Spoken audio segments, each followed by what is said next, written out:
Imagine un monde où aimer la personne que tu choisis est interdit. Un monde où se marier n'est pas un droit, mais un crime puni par la loi. Ça peut paraître exagéré aujourd'hui. Personnellement, j'ai longtemps cru que la Saint-Valentin n'était qu'une fête commerciale, faite de fleurs, de chocolat et de messages romantiques. Mais en creusant l'histoire, je me suis rendu compte d'une chose.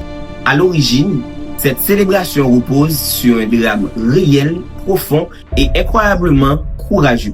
Aujourd'hui, je veux te raconter une histoire vraie, une histoire d'amour, de foi, de résistance et surtout l'histoire d'un homme qui a payé de sa vie pour que l'amour existe encore aujourd'hui. Je vous présente l'histoire de Saint-Valentin.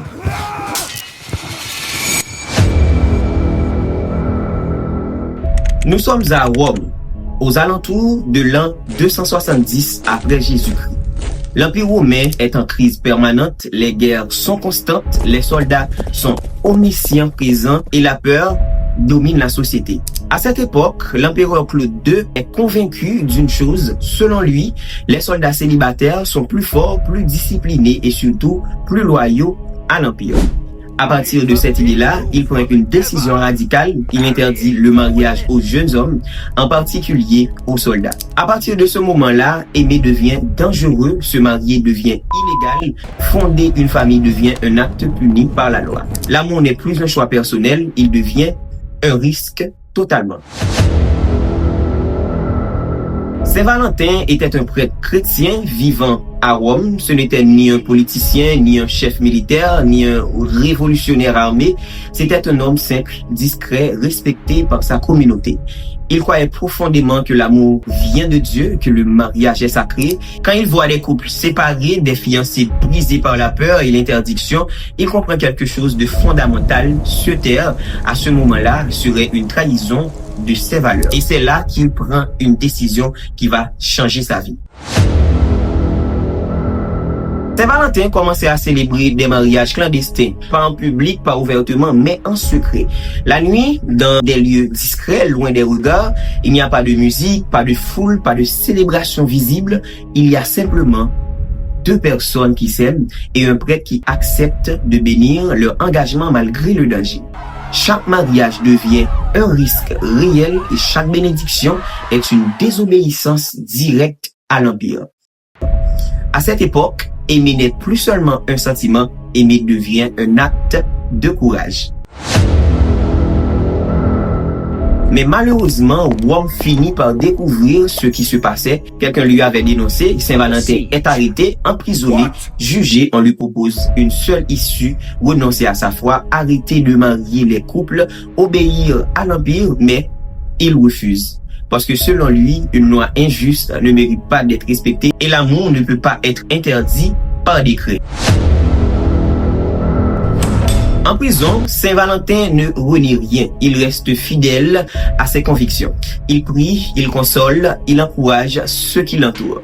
La tradition raconte qu'il se lie d'amitié avec la fille de son geôlier.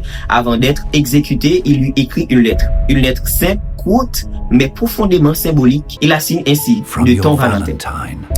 Il est important de préciser qu'il n'existe qu'aucune preuve historique montrant que Saint-Valentin entretenait une relation amoureuse avec la fille de son geôlier. Selon la tradition, leur lien était avant tout humain et spirituel. Ils échangeaient, se soutenaient et se réconfortaient dans un contexte très difficile, celui de la prison et de l'attente de la mort. Saint-Valentin étant prêtre engagé dans sa foi et ses vœux religieux, les historiens estiment qu'il ne s'agissait pas d'un amour romantique caché. La célèbre signature de ton Valentin ne signifiait pas ton amoureux, mais plutôt une marque d'affection sincère et bienveillante. Ce n'est que plusieurs siècles plus tard que cette expression a été interprétée de manière romantique et est devenue un symbole de la Saint-Valentin telle qu'on la connaît aujourd'hui.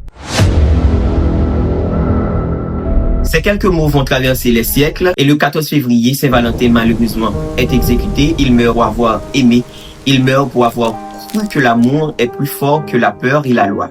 Des années plus tard, l'Église décide d'honorer son sacrifice. Et le 14 février devient une date symbolique, pas seulement une fête commerciale, pas seulement une journée de cadeaux ou de chocolat, mais le souvenir d'un amour courageux, sincère, prêt et aller jusqu'au bout. C'est là que naît la Saint-Valentin.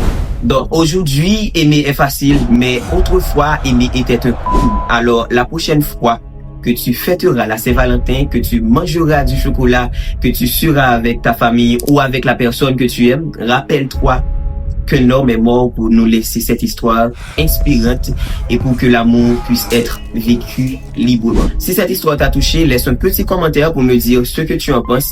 Likez la vidéo si elle t'a appris quelque chose et partagez-la avec quelqu'un qui aimerait connaître cette histoire. Et n'oubliez pas d'activer la petite cloche de notification sur tout comme ça pour ne pas rater aucune de nos vidéos.